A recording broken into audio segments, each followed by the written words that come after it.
il y avait un empereur, là, Li Chan c'est quoi donc? Li Chan Wu Tang, me semble qu'il s'appelait. Me semble qu'il est mort, lui, vers 846, dans ces eaux-là. Me semble qu'il avait autour de 31 ans. Wu Tang. Puis lui, il a fait tout ce qu'il pouvait pour essayer de persécuter le bouddhisme en Chine. Bon, c'était un fanatique taoïste. Mais pourquoi il faisait ça? Pourquoi il avait fait ça?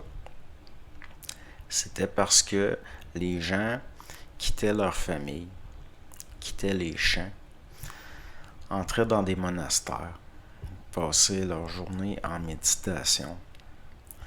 L'économie du pays est en train de tomber.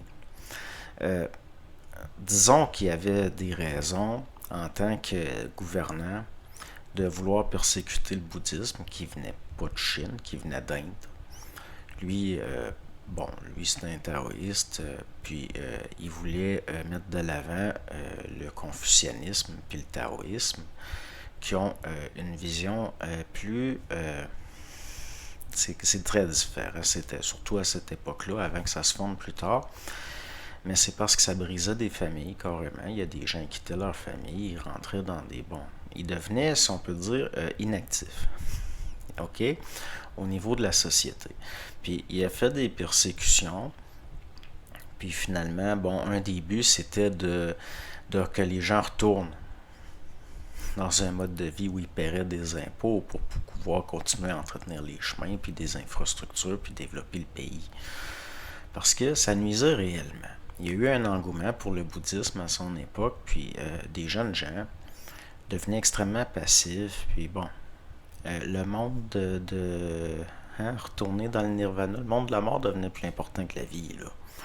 Puis c'était en train de détruire jusqu'à un certain point, ça nuisait. Ça nuisait à l'économie, ça nuisait à la structure sociale, c'était un petit peu un combat contre l'astral, ce qu'il a fait, si on peut dire, à son échelle à lui. Puis bon, mais comme on finit souvent par se faire avoir pareil par l'astral, même quand on combat contre lui, il est mort.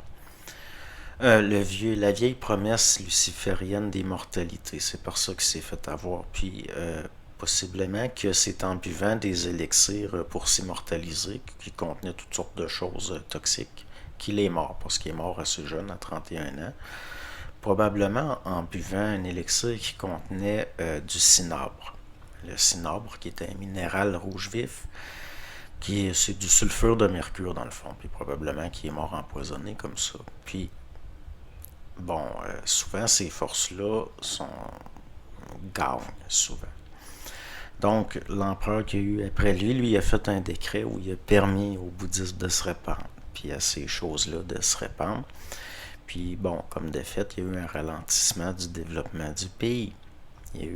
Donc, il y a des raisons de la colère, je pense l'avoir expliqué.